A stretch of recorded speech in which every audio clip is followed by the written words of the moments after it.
I humbly request you, sir, to kindly deliver the session. Sir, please. Thank you. Thank you very much, ma'am. Whatever ma'am has told may be exaggeration. I don't know. At the end of the day, you people are the real judges. You have to judge what exactly it is. I like to start the session with a small story. Students, kindly listen carefully. It is a small story. Once, a highly successful businessman running a health insurance company was getting ready to go to his office. He reached his car and opened a door. A stray dog sleeping under his car suddenly and bit on his leg.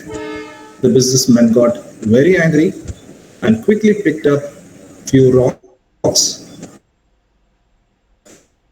and threw at the dog. The dog ran away. Upon reaching his office, the businessman calls a meeting of his managers, and during the meeting, he puts the anger of dog on them. The managers also get upset by the anger of their boss and put their anger to the employees working under them. The chain of this reaction keeps going till the lower level of employees, and finally the anger reaches the office peon. Now there was no one working under the peon. So after the office time is over, the peon reaches his home and wife opens the door. She asked him, "Why are you so late today?" The peon, upset due to the anger, threw at him by the staff, giving one sound slap to his wife and says, "I did not go to the office to play football. I went to work. So don't irritate me with your stupid questions." So now the wife got upset that she got a scolding plus a bonus, that is a slap for no reason. She puts her anger on his son who was watching the TV and gave him a slap. This all you do. You have no interest in studying. Turn off the TV now. The son gets upset now.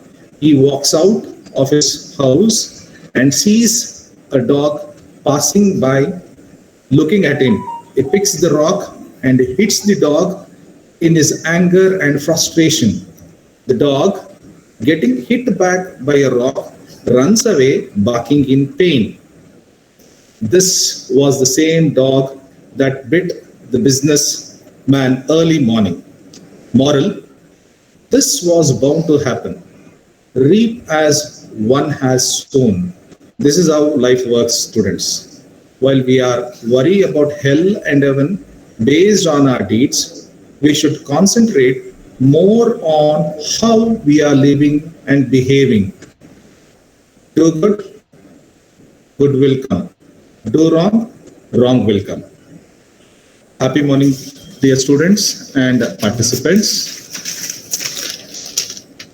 A respected Secretary, MES Institution, Principal, Miss Shiba, the Program Coordinator, Miss Supna V. Mohammed, the Head of the Department, faculty members, supporting staff, research scholars, friends, well-wishers, supporters, beloved students, and all the members who are directly and indirectly related to the program.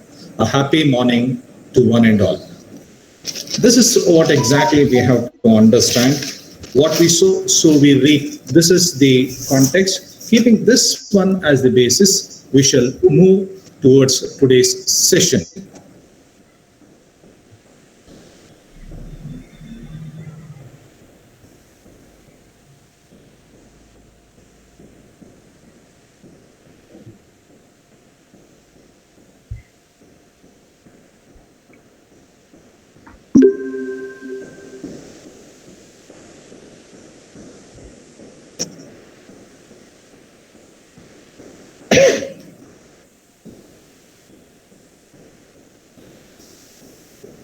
Dear friends, we talk about ethics, ethics, ethics. But at the end of the day, there is so much of problems. What exactly these are all about? Is it our problem or everybody's problem? What exactly these are things? The plan is simple with a small introduction to the general ethics, and we will rush through to the specific ethics related to research. In today's presentation, I'll be concentrating on ethics related to social sciences and also science subjects in particular, as the coordinator has asked me to deal with science as well. You can see this particular slide where exactly it's a popular one. As soon as you Google it out, you get all these things. As soon as we talk about ethics, here it comes. We talk about values, we talk about integrity, we talk about moral principles, we talk about honesty, we talk about rights, wrong, fairness, responsibility, consciousness, choice, honor, and whatnot. Let me put it simple things. When we talk about values, it is simple. What do you live? How do you live? That is very important. In simple, values cannot be taught, they are taught. Means if you are really good, your kids will follow. If you are really good teacher, the students will follow. If you are really good leader, the supporters will follow. This is what exactly is all about. That's why exactly I chose this picture for you in the beginning session itself. Students, as we know, the caption of this program is a workshop. Workshop, as soon as we use the term workshop, if it is incomplete without hands-on. Therefore, here and there, I'll be using the hands-on experience with you. I presume it is clear. The PPTs are clear to you. Madam Shiba, is the PPTs clear to you? Is it clearly visible?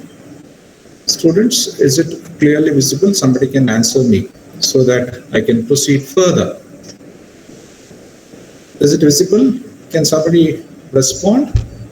No, sir. Is the PPT visible? No, sir. It is not visible? No, sir. One second. So you started present now. Okay, 1 second, sir.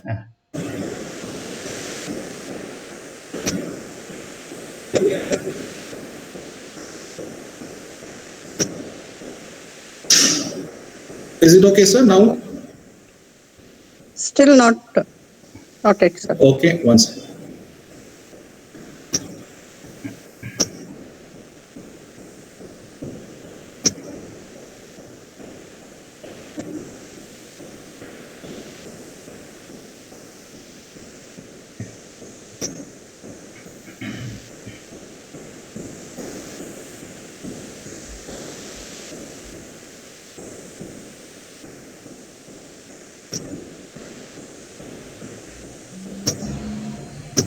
Yeah, it is visible, sir, now. Is it okay, ma'am? Yeah, it's visible, sir, now. Okay, ma'am. Is it okay now? Yes, sir. Okay, 1 second. Okay, sorry, I could have asked you earlier itself. No So this- problem. No worries, sir. Okay. This was the first slide. It was related to ethics and dilemmas in research. This was the first slide. The title is Ethics and Dilemmas in Research. This is what exactly it is. Now, this was the slide which I was speaking about. I thought I am sharing. Unfortunately, I haven't. So this was the slide which I was speaking about. This slide speaks about your integrity, morals, principle, honesty, rights, fairness, responsibility, consciousness, choice, honor, value, and it goes on and on. And this is the thing which I speak about. The most important one in everyone's life is value.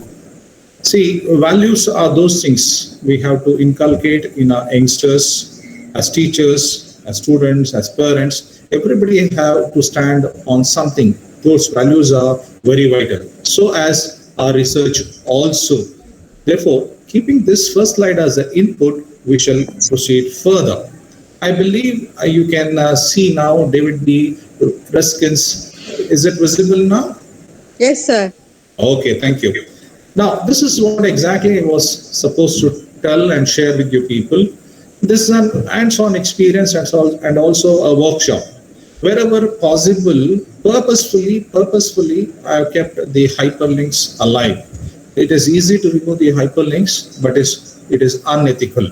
See, whenever we use somebody's source as information, it is always better to acknowledge. For example, today's presentation is possible because of my friend and coordinator, IQC coordinator, Mr. M.S. Kumar. He came early and made all the arrangements. It is my duty to thank him. That's what exactly is ethics is all about. Whenever we take some help from somebody, don't feel shy and don't tell, I don't know, I'm for what, all those things. So let us start this session.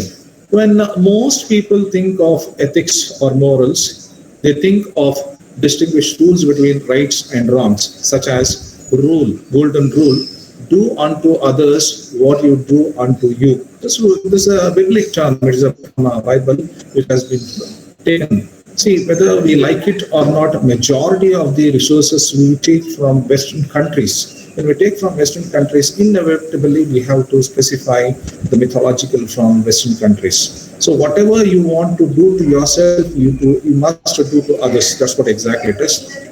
Now, directly going to the next part, it is a code of professional conduct like Hippocratic Oath. What is this Hippocratic Oath is all about? This is what exactly you can see. As soon as I click over here, there is a hyperlink. I would like to open this one from where exactly this source has been taken. Okay, let us see this one. What exactly is Hippocratic rights are all about. Students, as a young budding researchers, this is how exactly you have to proceed with, where exactly the source you are picking up. See, this is what exactly it is a research paper from a Greek thing. It is a history of medicine division, National Library of Medicine, National Institute of Health. This is what exactly is Hippocratic Oath is all about. Now, kindly understand, in those days, in early days, as soon as you are become a qualified physician, you in a Greek country, you were supposed to make an oath on different gods. Okay, you have to swear upon different gods, number of gods, healing gods, that you will uphold number of professional ethics standards. You have to make a promise, and then only you become a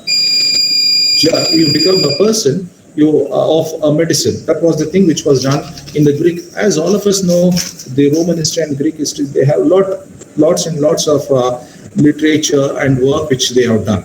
Now, from this particular source which we have taken in the past, but today, what exactly is 21st century is all about? Let us see this 21st century, what exactly it is done over here. Now, 21st century, this is what exactly it is. First of all, do not harm. Okay, do not harm. This is what exactly is the values. This is what exactly it is, the ethics. A religious creed like 10 commandments tell, thou shalt not kill. Likewise, today's values or today's ethics is that you will not harm anyone. Or a wise optimism, that is the thing which has been observation. Optimism is nothing but is a observation of truth. Like a saying of Confucius. Confucius is a particular person from Chinese person. Okay, he talks about how exactly we have to respect elders. It is ethics. It was told between 1550s before Christ. Confucius speaks about ethics and all those things. This is the most common way of defining ethics. Okay, doing good, respecting elders, respecting others, and not interfering in others' private things. That is what exactly ethics is all about, which was told then. So, ethics means norms for conduct that distinguishes between acceptable and unacceptable. Acceptable means it's okay things. Unacceptable means it is not okay, which we have to understand. Although most people acquire their sense of right and wrong during the childhood. Childhood plays a very important role. That's why parents play a very important role in terms of ethics. Moral development occurs throughout our life. I believe everyone agrees. Every day is a new day. We have to learn good things. And human beings pass through different stage of growth as they mature. Ethical norms are so ambiguous that one might be tempted to regard them simple common sense. Friends, understand, this is the word normally we use. Do we have common sense? Do we have common sense? On the other hand, if morality were nothing more than common sense, try to understand the sentence. If morality were nothing more than common sense, then why there are so many ethical disputes and issues in our society is a big question mark. Everybody has a common sense. Everybody has a common sense, but with that common sense, there is ethical disputes. Means simple as that. If you have common sense, there should not be any ethical disputes. But you can understand many of us lack common sense. That's why there is ethical disputes in our society. This is the thing which I wanted to highlight in this particular slide.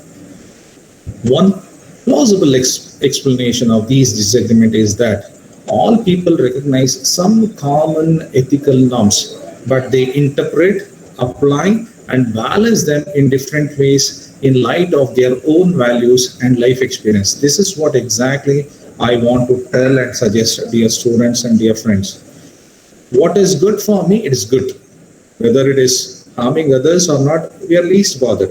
For that particular argument, here is an example for you.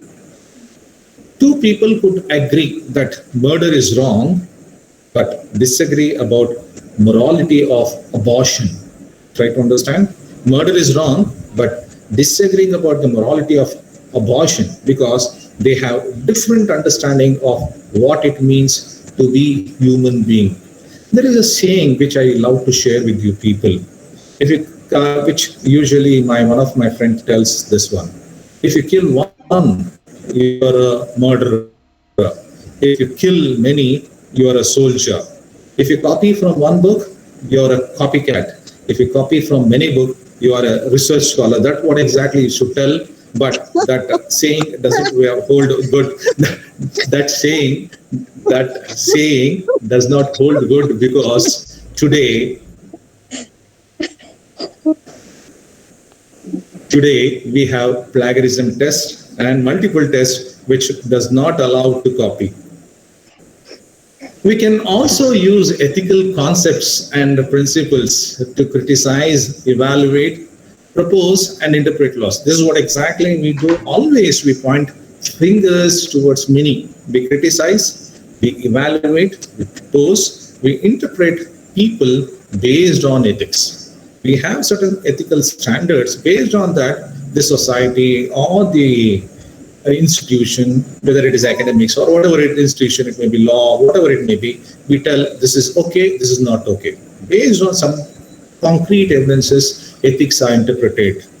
Indeed, in the last century, many social reformers have urged citizens to disobey law they regarded as immoral. Try to understand, disagreeing with the law, which is immoral or unjust. There are humpty number of examples where religious things were disobeyed by people because it was immoral, unethical. Peaceful civil disobedience is an ethical way of protesting law. That is very important. Peaceful, okay? Peaceful disobedience. You are expressing your discontent, okay? You're not supporting this particular thing. There is always a way to dissatisfy, disagree with the law also. Another way of defining ethics, focus on the discipline that studies standards of conduct such as philosophy, theology, law, psychology, or sociology. Friends, when we talk about ethics, much of ethics comes from your theology and law, and also to the extent of psychology also. But we, the people, we go by theology and law. These two things are the pillars. So, if you take any country as a basis, okay, the ethics, many of the ethics we derive either from the theology or law. Law, inevitably, you have to accept it and you have to abide by that. Now, let us proceed further. For example, medical ethist. Once again, it is a hyperlink, friends. Okay, I would love to open this hyperlink for you. What is this medical ethist is all about? From where exactly I have taken this one is the question which arises. That's why this hyperlink has been clicked over here.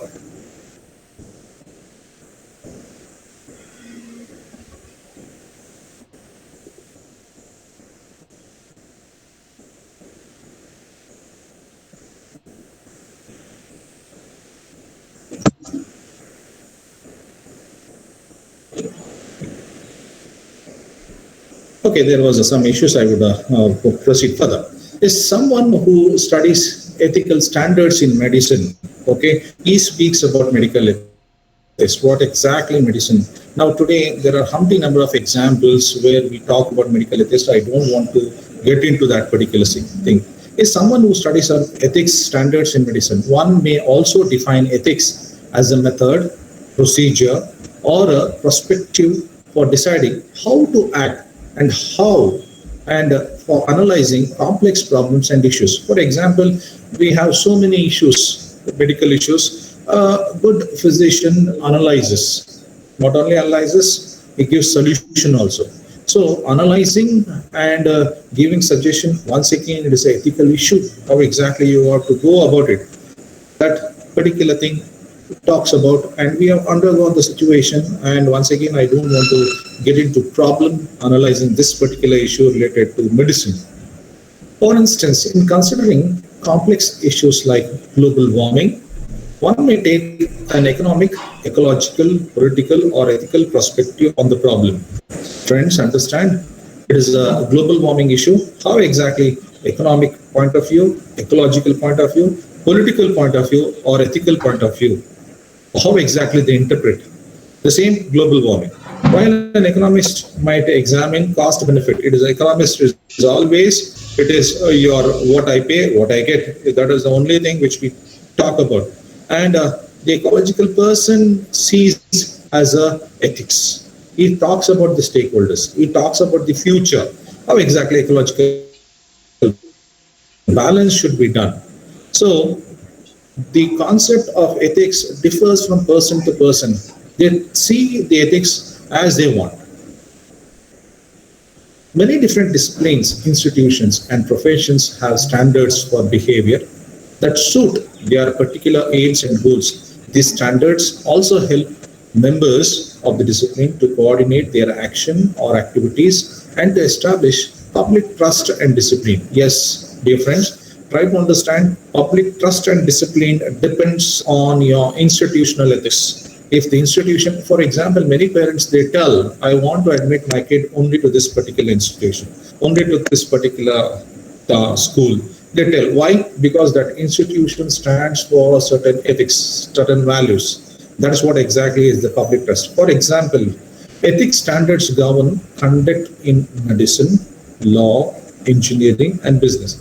Friends, in all walk of life, whether it is medicine, law, engineering, business, in all walk of life, there is a need for ethics. Ethical norms also serve the aim or goals for research and apply to people who conduct scientific research or other scholarly or creative activity. Friends, try to understand, it may be your scientific research or scholarly activity or creative activities. Do not forget that you have to stand on certain values and ethics. So what is the logic behind the ethics? Why exactly ethics has to be related with research is the thing which we have to understand. There are some 5 things which we have to keep. Why exactly research is essential in case of your research. The first norm or the first rule is to promote the aims of research. What is the aim of research? The aim of research, once again, students, friends, you can see over here, it is a link. It is a link, hyperlink, aims of research. If you just click this particular thing, it will take to you this particular source of information where exactly aims of research we get. So it is all sources which have been taken from. It is a strategic plan. It 1823. From there, I have taken this particular source. What exactly it speaks about? How exactly it speaks about? I believe you can see. Is it visible, friends? Is it visible? Strategic plan 1823. Yes, sir. Is it visible? Yes, sir. Okay, this is what okay. From here, it is a National Institute of Environmental Health and Science. As ma'am asked me to touch for the sake of science students also. From this particular thing, this particular source, I have taken what are the aims of research is all about from here. I will share my PPTs with madam Okay, if you are interested, you can go through this one. So, aim of research is such as knowledge, truth, and avoidance of error. I believe knowledge it is an ocean. Okay, we cannot define. And truth once again it is left to the person what exactly is truth. And avoidance of error it is in your hands. We can avoid errors. That is the aim of research. First one, knowledge and trying to find out the truth, and also avoiding the errors. That is the logic. Example, prohibition against fabrication. See, we are human beings. Human beings in all walks of life, we are experts. We are mahagurus in fabricating and falsifying or misrepresenting the data. Okay, I believe as soon as I tell about fabricating, you know what is fabricating. Okay, we make the things which are not clear only. Okay, we tell, we falsify, we misrepresent the research data and try to promote, okay, promote the truth and minimize the error. So students try to understand as young research scholars, friends, believe in this particular thing. Do not try to fabricate, do not falsify, or do not misrepresent your research data. Whatever it is, present it, and as far as possible, promote truth and minimize the error. That is the first norm which you have to keep. That is the first ethics. That is your knowledge, truth, and avoidance. Okay. In doing this one, do not indulge. Do not indulge in fabricating, falsifying, misrepresenting. Okay, the data. Okay, that is the thing which you have to understand. If you want more to know about fabricating, kindly click this one. Okay, you get Humpty had numbers of information related to fabricating of data, what exactly it is.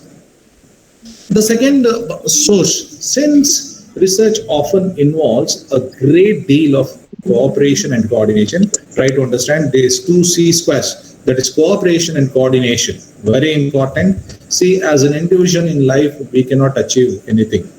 You have to stand hand in hand. You have to believe in coordination. Do not in life, it's simple, students, it's simple. They don't believe in competition, believe in cooperation. Believe in cooperation. So cooperation and coordination among many different people in different disciplines and institutions, that's what exactly ethical standards promote, the values that are essential for collaborative work. See, when we work in an institution, when we work in a collaborative thing, cooperation and coordination is a must.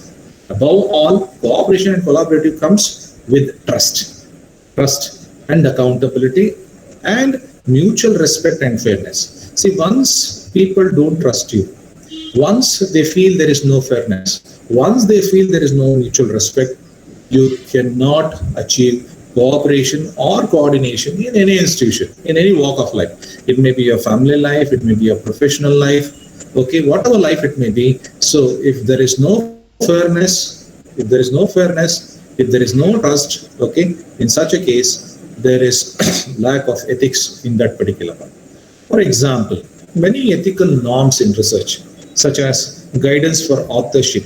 Okay, when you go for your research publication, there is a guidelines for authorship related to copyright, related to patenting policy, data sharing policy, and also confidentiality, rules in peer review. This is what exactly it is. Peer review is very important. See, today there are humpty number of journals which come out, but when it comes to a good peer review journals, there is ethics. There is ethics. So the journals which are not supposed to be published, okay, will not be published if the peer review is really good, okay, because they stand for ethics. Ethics are always respected. Peer review, okay, they will have some objections, okay. When there is objection, that journal stands for some values or ethics, are designed to protect intellectual property. How many number of programs are conducted related to intellectual properties? That is your right, interest, encouraging collaboration work, and so on. This is where exactly I have highlighted this particular slide. Most researchers want to receive credit for their contribution and do not want to have their ideas stolen or disclosed prematurely. See, if you steal somebody's information, if that person is not serious about his information, there is no problem. But if a person is very, very serious about his work, and if he doesn't want to share his information, and if you try to steal that person's intellectual right, then you are seeking for problem. Okay, that is unethical. Okay, that is unethical. You do not touch others' property without their consent. That is what exactly is the thing which you have to understand. Third, many of the ethical norms help to ensure that researchers can be held accountable to public. For instance, federal. As soon as you use the federal word, it is related to Western country, especially America. Federal policy on research misconduct, conflict of interest, the human subject protection, and animal care and use. In the Western country, a lot of protection is given when it comes to your human subject protection and also animal care and use. There are a humpty number of rules and everything, especially in where those who are dealing in your science subject. They talk about your human subject protection and also animal are necessary in order to make sure that researchers who are funded by the public money can be held accountable for the public. Means if you are conducting the research using the public money, you are answerable and you are questionable to the general public at large. That is a third ethical norm which you have to keep.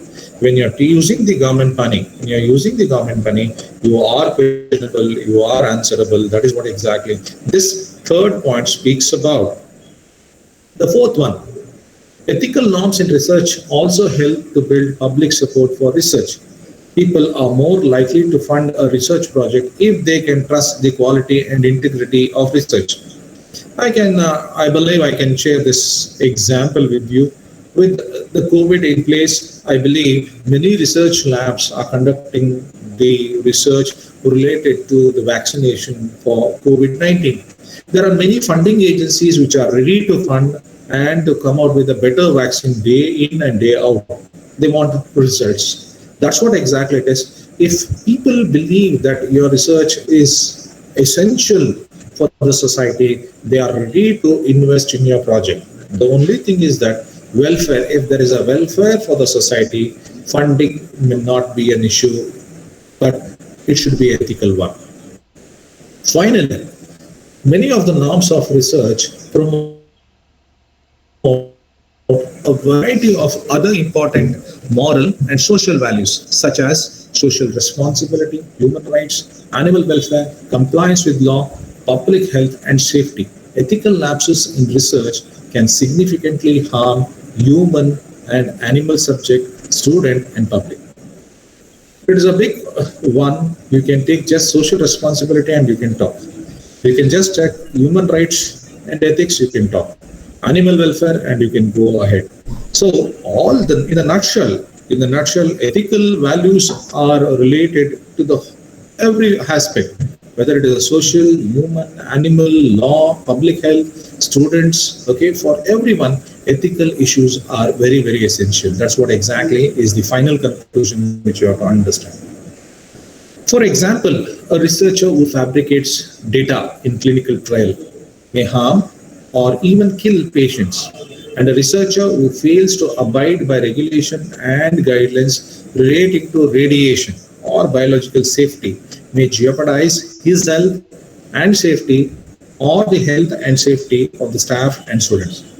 There are many scientific investigations in case of your science where you are exposed to various radiations. Let us, I believe many of you have the experience of going into the MRI scans. When you are going into the MRI scans, you are not supposed to be exposed to the radiation. Therefore, not even a single metal object will be on your body.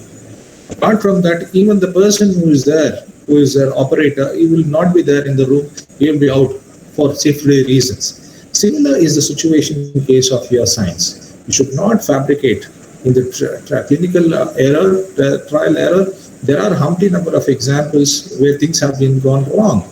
Now, even today, you can see the vaccine. In case of your vaccine, still the vaccine has not been administered, or the trials have been conducted on kids and also pregnant women. Okay, that is ethics. That is what exactly is ethics. Okay, we are not done the clinical test, therefore we are not ready to administer on kids and the persons who are carrying the kids. Now, here it comes. I'm coming to the topic now, dear students. Whatever things I spoke about, it was just a tip of the iceberg, just a sort of an introduction to the subject in general. Now, normally people are happy when we walk in the road which is walked by many. That is, it starts with an introduction, features, characteristics, advantages, disadvantages. But things won't work like that.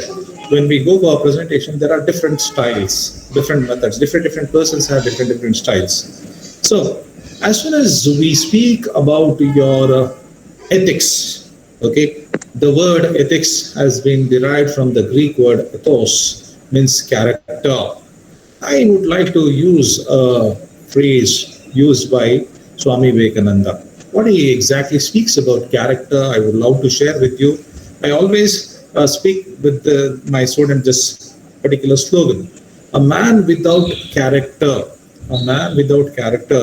is of no use for himself nor to the society. Very important. We have to have character for us in particular and in general for the society also. That is the use of character. Character is very essential. So let us see the dimension of research. Ask several important questions when it comes from the point of view of research. Okay, what are the ethical questions we can ask? What moral principles guide your research? On what moral principles your research is conducted? The first one. The second one, how do ethical issues influence your selection of research problem? Means, is there ethics related to your research problem?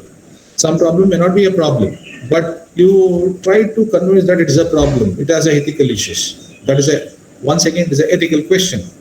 How do ethical issues affect how you conduct your research? The design of your study, your sampling procedure. Like this, there are so many ethical questions which are there in research. What ethical issues, dilemmas might come into play in deciding what research findings you publish? Okay, all the findings will I publish? Once again, it is an ethical issues. Okay, it's like this. There are many ethical questions which arise in case of research.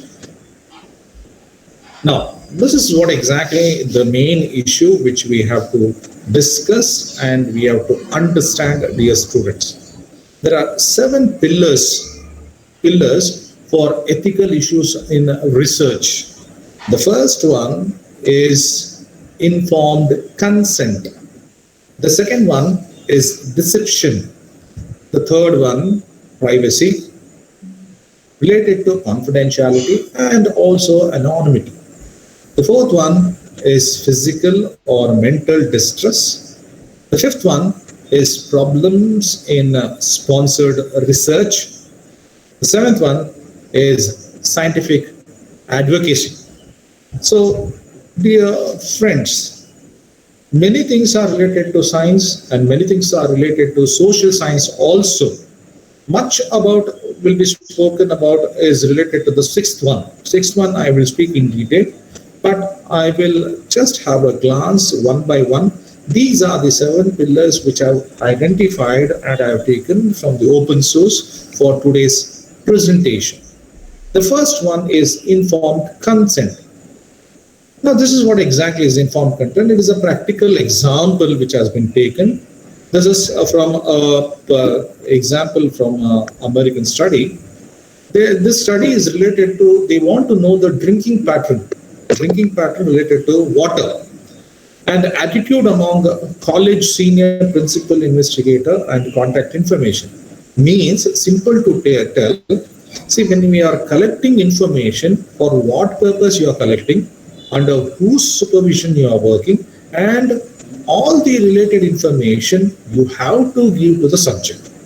You have to give to the subject. When you are collecting the information, get them informed, get their consent. After their consent, collect the information. Here you would place the name of the supervisor and his or her contact information if this is a part of a student research product. Student researcher's name, very important, your research name. You would place your name, your college, your class here. If you are a research scholar, then you will be knowing, and also the purpose of study. For example, this is the example I've taken. I'm a senior psychologist, sociology major at Boston College. In which semester he is studying, he has to specify.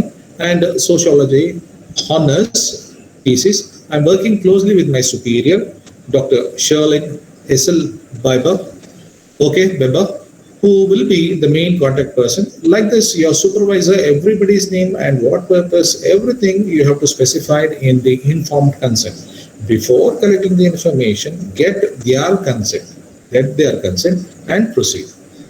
You will be asked to complete an online survey questionnaire that you will ask about your drinking pattern and attitude towards drinking in college.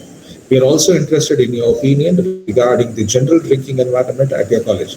And very important, this one is very important, confidentiality. Normally we have seen humpty number of questionnaires wherein we try to ask their personal information. Okay, name has nothing to do. And many a times you ask for religion. Once again, on the basis of religion, very wrong. Okay, it's certain things which are confidential, we are not supposed to ask. Confidentiality, things are to be kept. All information you provided will be strictly confidential. This one you have to specify. And your name will not appear on the questionnaire, especially in case of your labor unrest, HRM. When you are collecting the information from a factory, through their names, if you take the feedback and if their names are revealed, then they will be under series of problem working in the institution.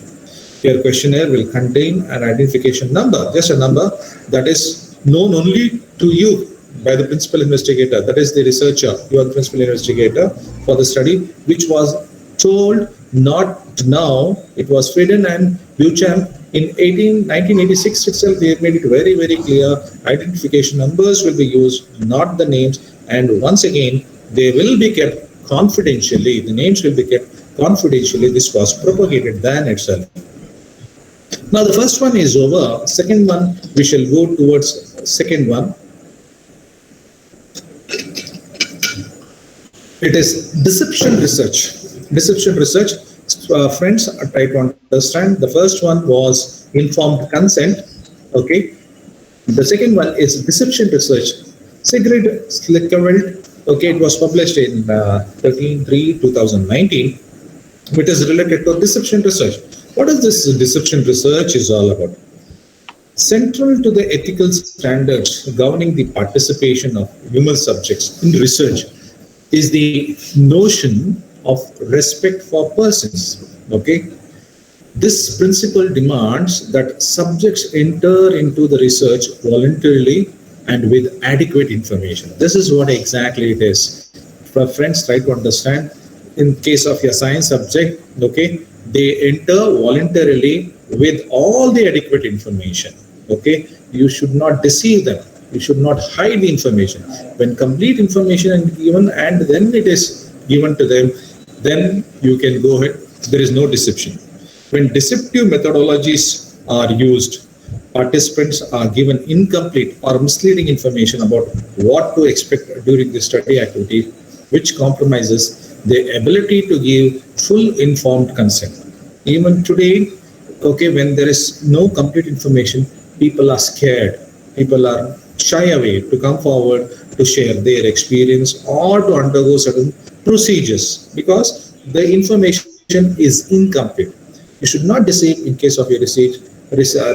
You have to give complete information to the persons or the subject matters. Ordinarily, research proposals failing to adhere to the principle of respect for the person by compromising the consent process would not be approved. Try to understand.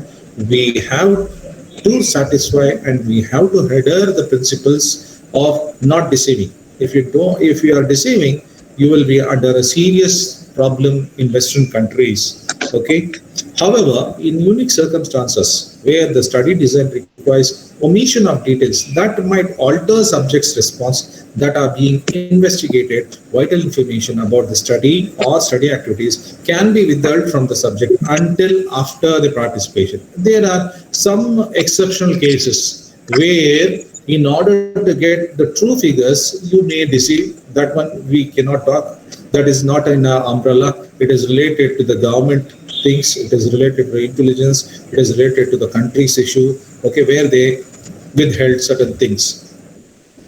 The third one, this is related to your privacy and confidentiality, are also supported by two principles. Balmont report is a famous report related to the privacy and confidentiality in case of research. Students, if you are interested, you can just log into the Balmont report.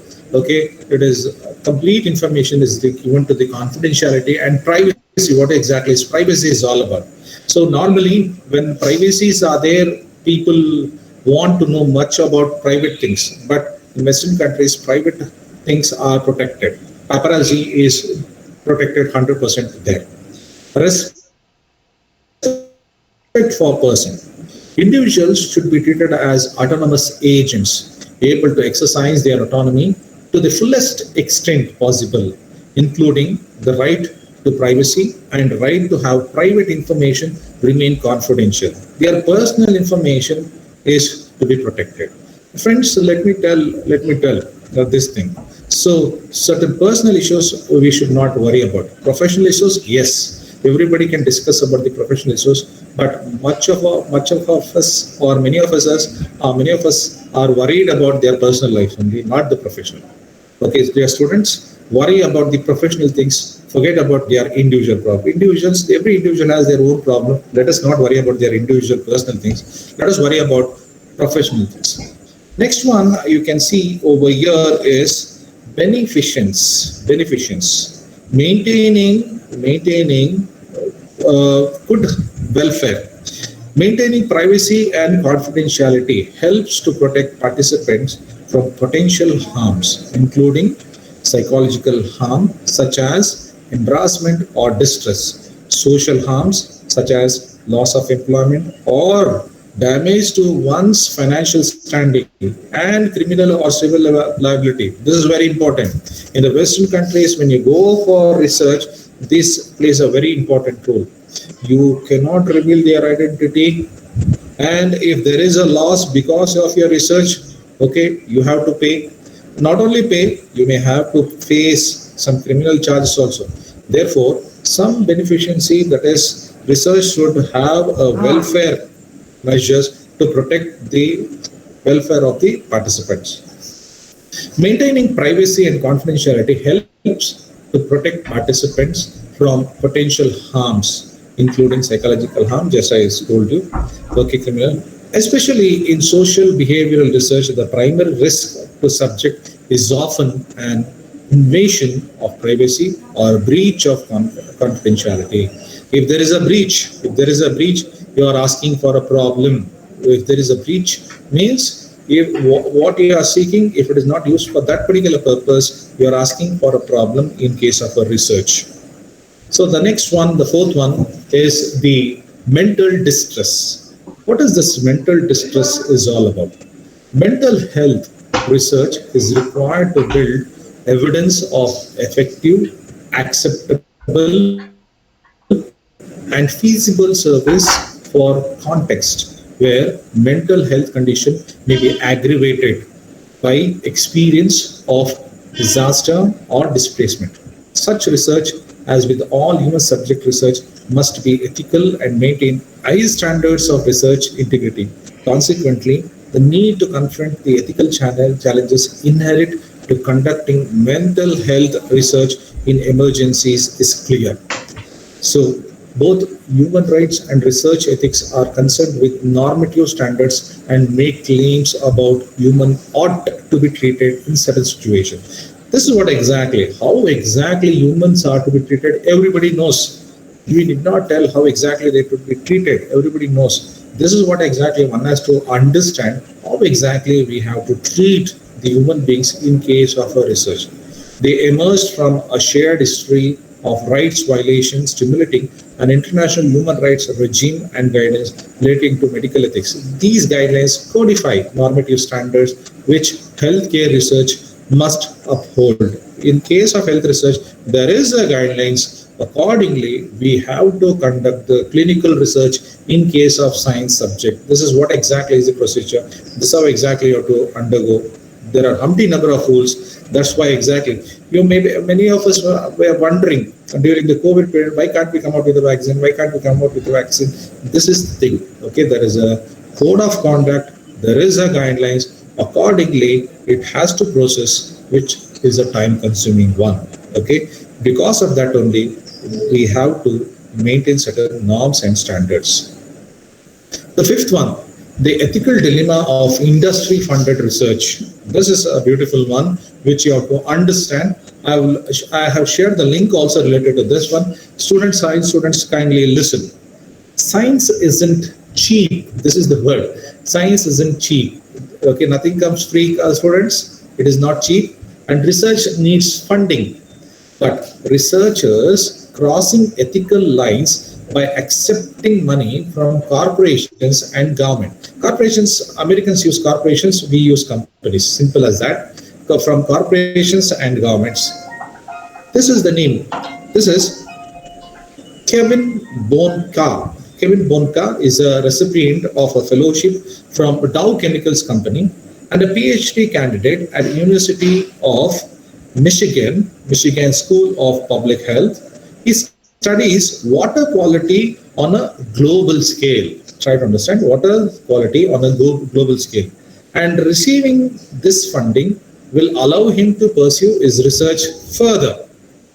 However, Bonka warns other researcher of selling out. This is the link which I was talking about, dear students. Selling out. If you click this one, Bonka's complete case study is there. How exactly he was misled, okay, how exactly was pressured, all the reasons are there. And also he had a telecast service. You can listen, you can Google it out and you can listen to the video over there. You can find out complete information.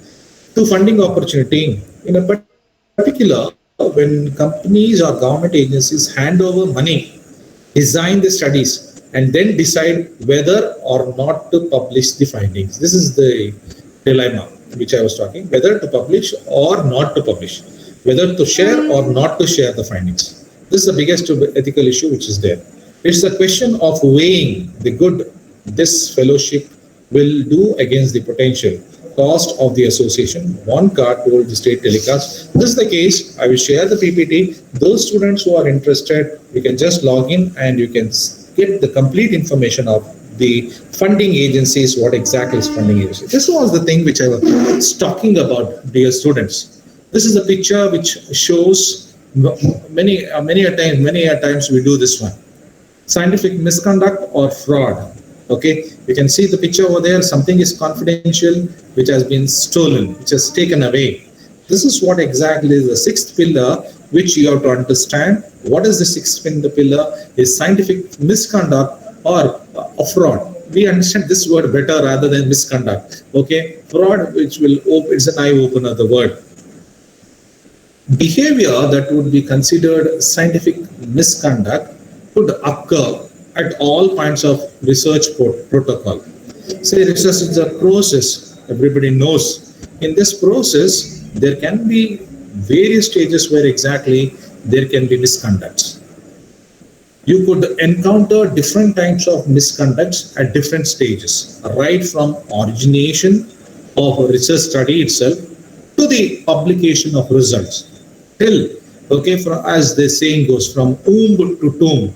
From womb to tomb, at any stage, there can be misconduct which can be created in case of your research.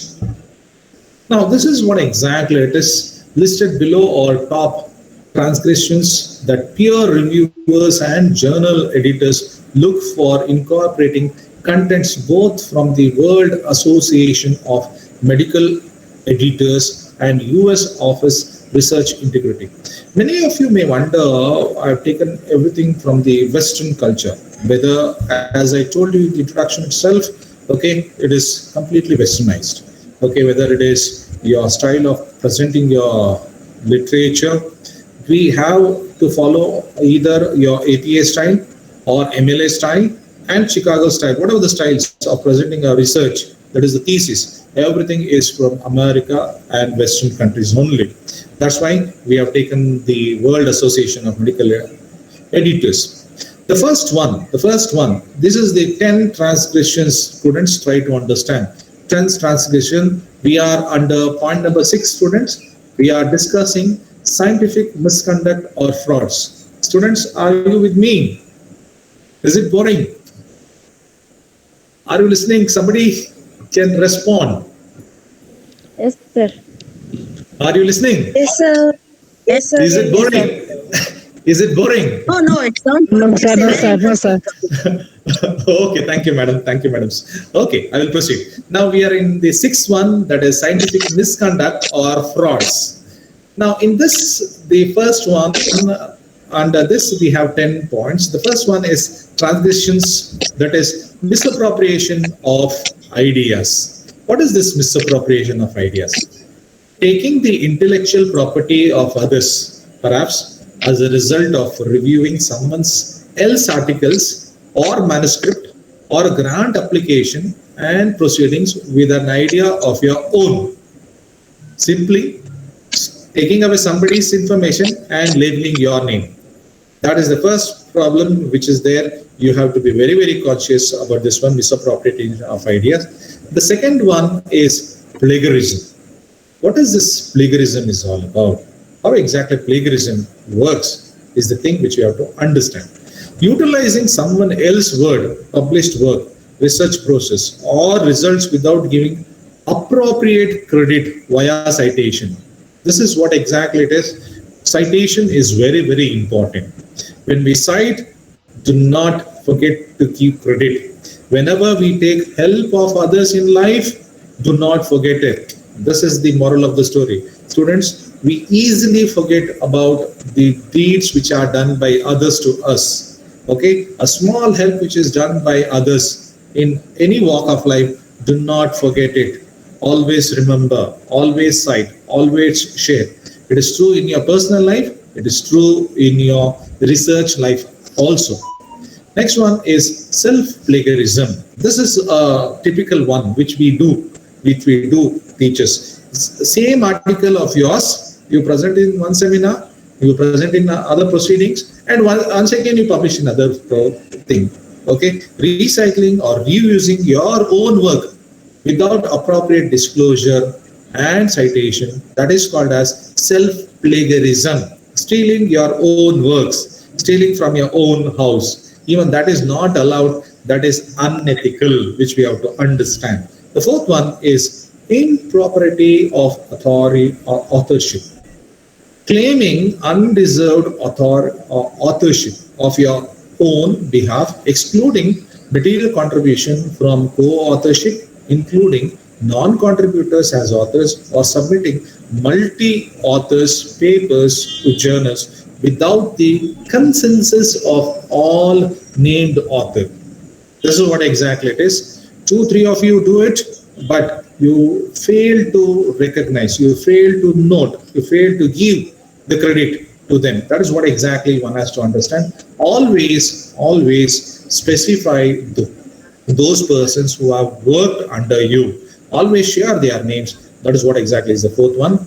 Next one is failure to comply with legislative and regulatory requirement.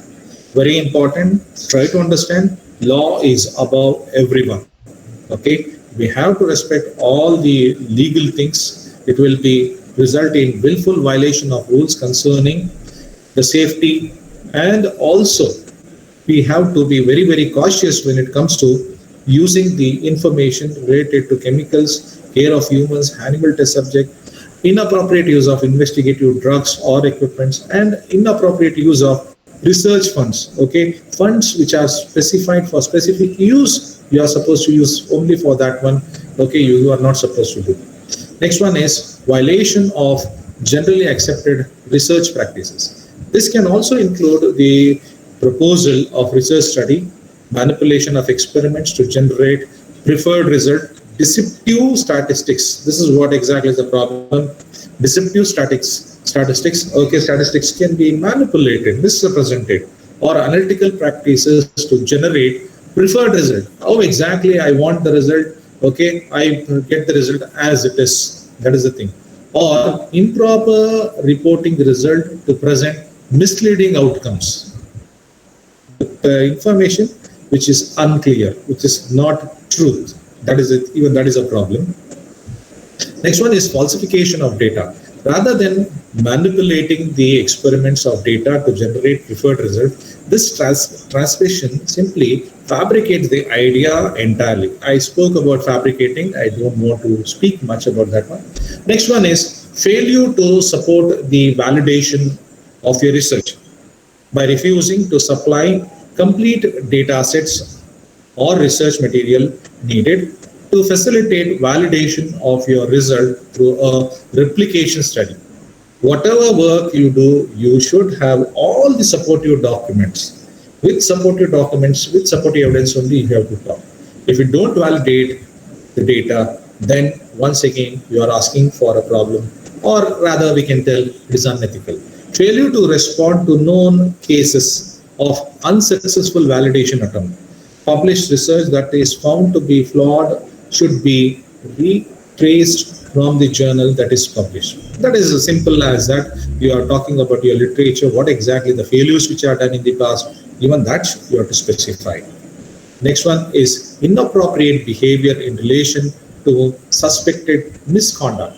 Failure to cooperate with any claims of misconduct made against you. Failure to report known or suspected misconduct, destruction, or any evidence related to any claim of misconduct, retaliation against any persons involved in the claim of misconduct, knowingly making false claim of misconduct. You are not supposed to make a false claim. That is the thing which you have to understand.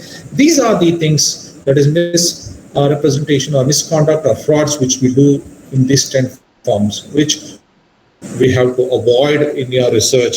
Okay, whether it is science or social science, it is very, very essential to understand. The seventh one is scientific advocacy.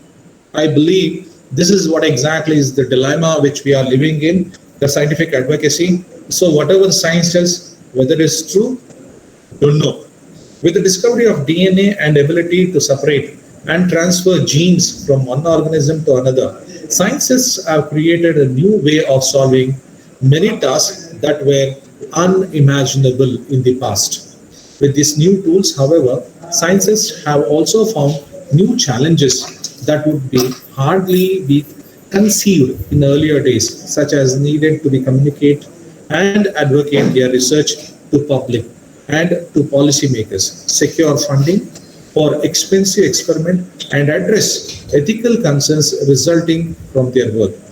Now, rather reading this one, this is the thing which I would like to talk about: climate change and GM crops, genetically modified crops.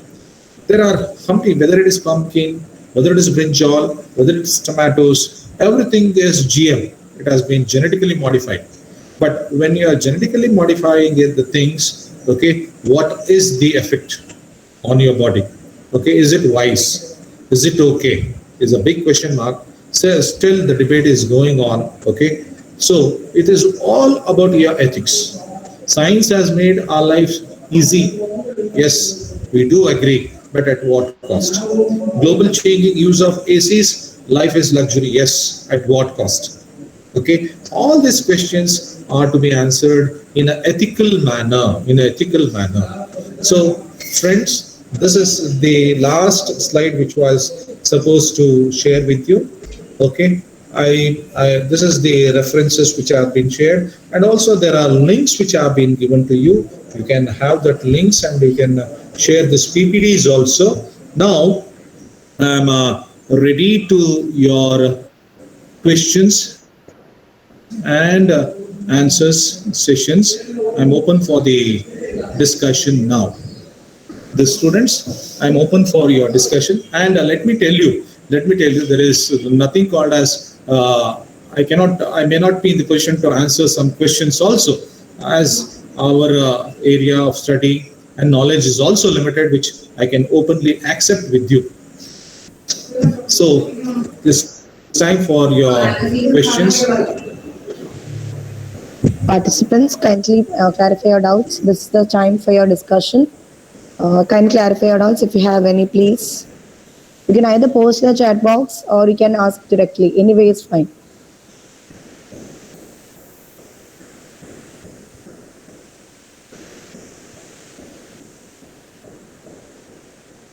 You can post it in the post box, or you can ask the question also.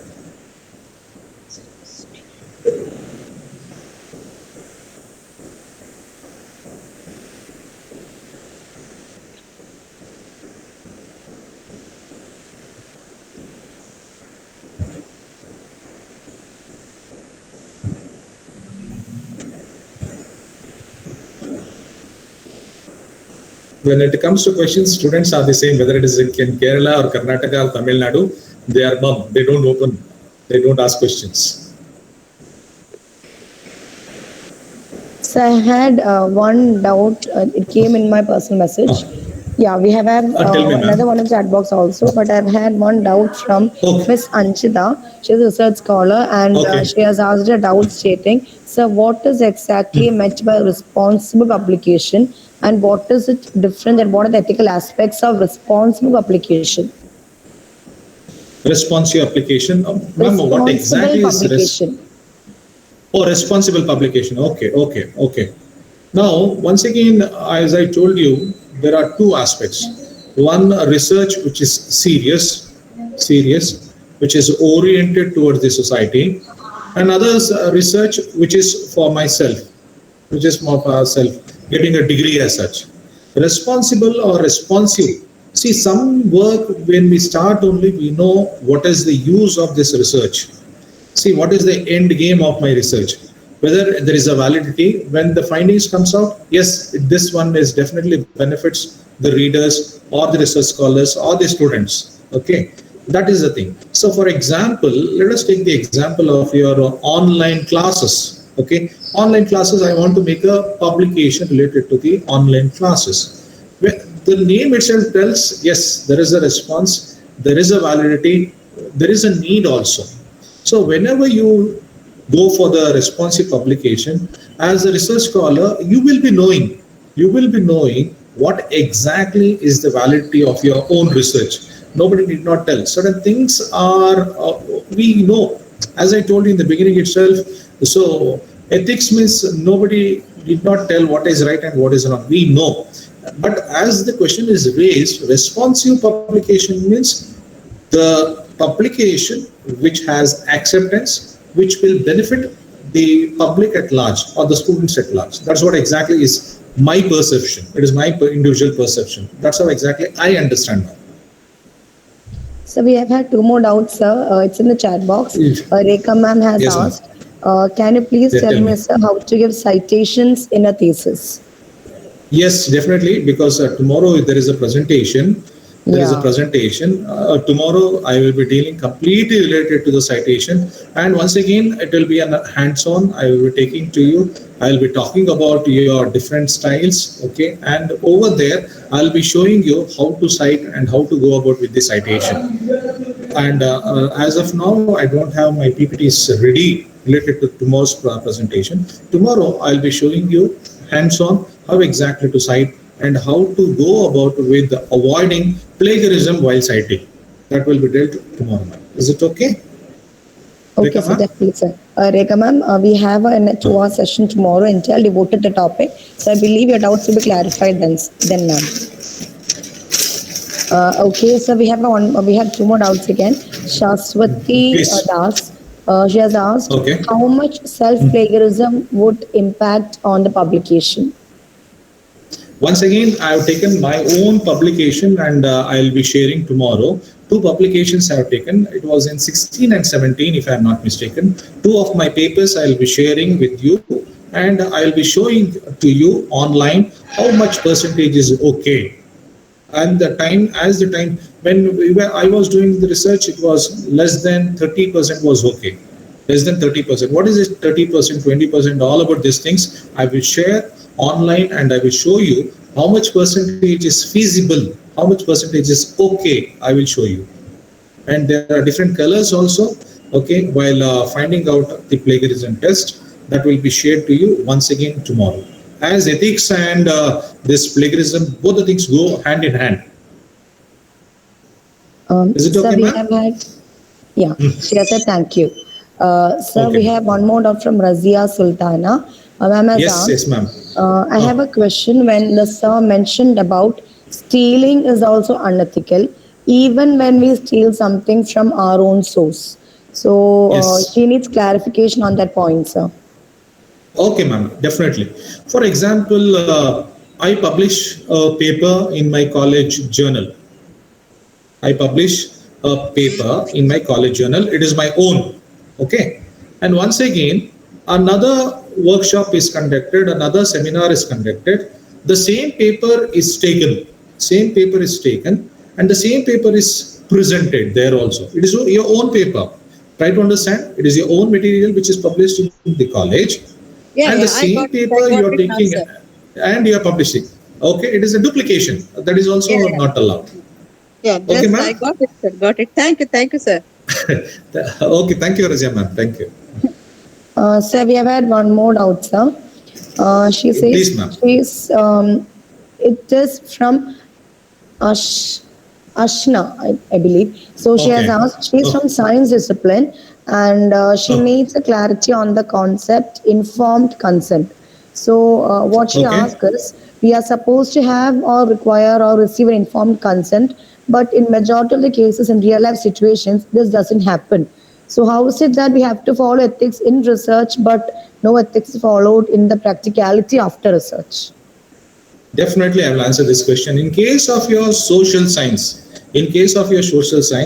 there is no such rules. For example, I started doing a research, okay, related to the impact of online education on students. Okay, I will give a questionnaire and I will collect the questionnaire from the students directly.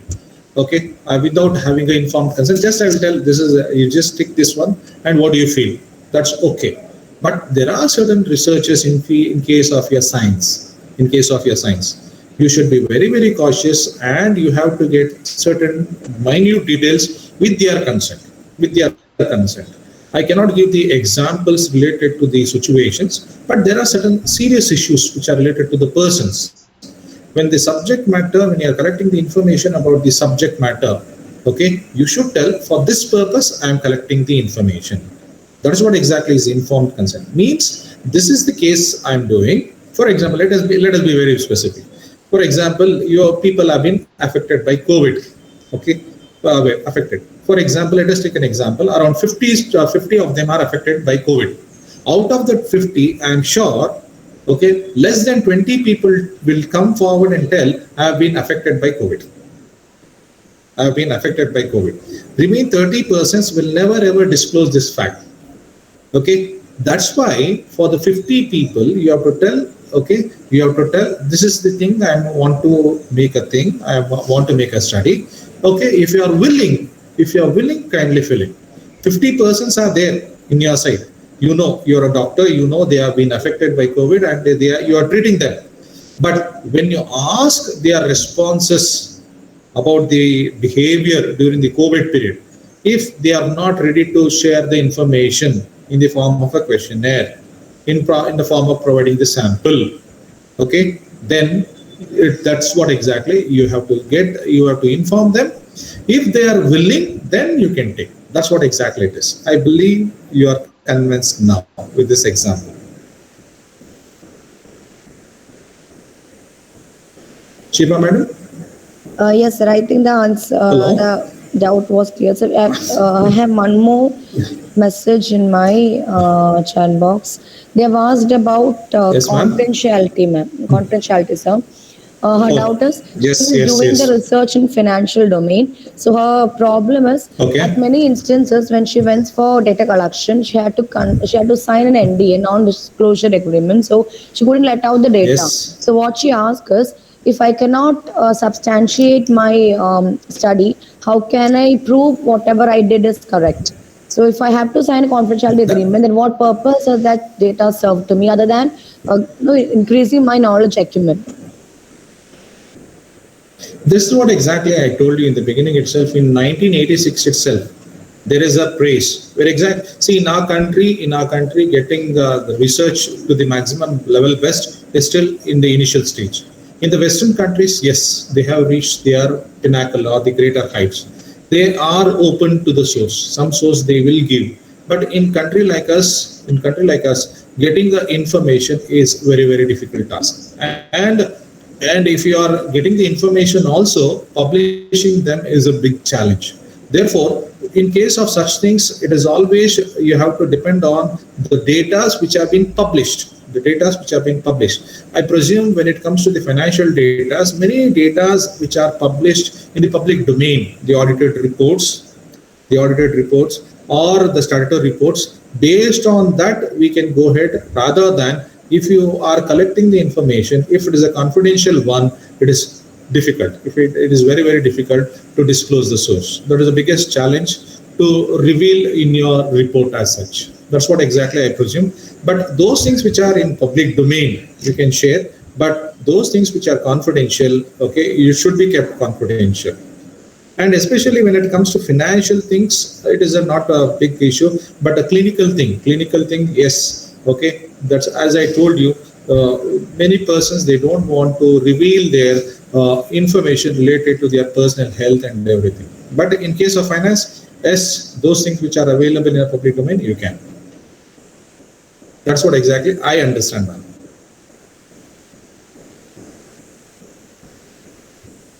Sir, thank you, sir. So we have, I think that would be the last doubt, sir. I'm so sorry to keep you Okay, waiting. no issues. No, see, the sessions should be lively and the questions should come spontaneously. Then only the things will be interesting. Or else these online programs, we all know how exactly things it goes on. Yes, ma'am. Yes. So we have one more doubt from Ruchi. She is a research scholar, and what she Okay. asked was she has come across a word during her research, but she has no idea about it. She would a term called as toxic workplace culture. So she Toxic has work. no toxic workplace culture. So she Okay, wanted ma'am, to I have a will. clarification on the concept. No. Even I am also ignorant about that one. I will take time and I will let her know. Okay. Okay, definitely, sir. I'll let her know that, sir. I'll reply her via Yes, message, ma'am. sir. Yes, Yes. ma'am. So, participants, do you have any further doubts to clarify? Any doubts? You can either post in the chat box or you can message me personally. I'll ask, or you can ask straight away. Anyway, it's fine. Any doubts?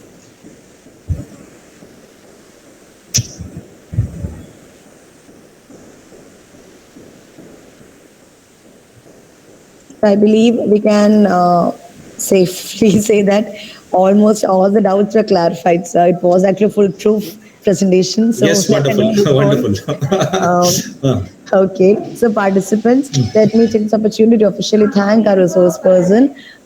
Ethics is actually rooted in the ancient Greek philosophical inquiry of moral life. We all know that.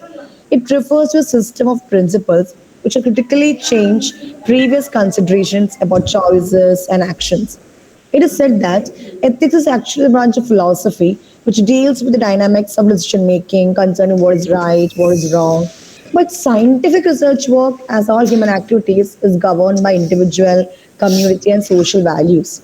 And research ethics, which involves requirements on daily work, protection of dignity of subjects, and publication of information in the research. While these issues are indeed a key part of research ethics, there are also wider issues about standards of conduct. These include the importance of publishing findings in a transparent way, not plagiarizing others' work and not falsifying work. So I would say, as a researcher, you should consult more senior colleagues, speakers, and other more renowned experts in the field around either at your own institution or others who should be happy to help you.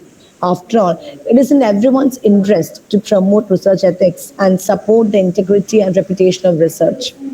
So, with this note, may I gladly state that, sir, the assurance which I made initially about you was definitely served, and I'm sure the participants are all delighted to have such a great session from you, sir. So, it is really, sir, an honor to have you again. Again, we know we have one more session from sir tomorrow on literature citations. So this is not actually an official thanking away since we have to meet again. But still, sir, No we are issues, really ma'am. grateful for the wonderful session delivered today, sir. On behalf of the organizing team of our MEW and the whole level of participants, may I take this opportunity to thank you, sir, for the time, Thank you, session, ma'am. and the presence, sir. Thank you so much, sir. Pleasure, pleasure, ma'am. Pleasure. Thank you very much. Well, thank you, one and all. Have a wonderful day.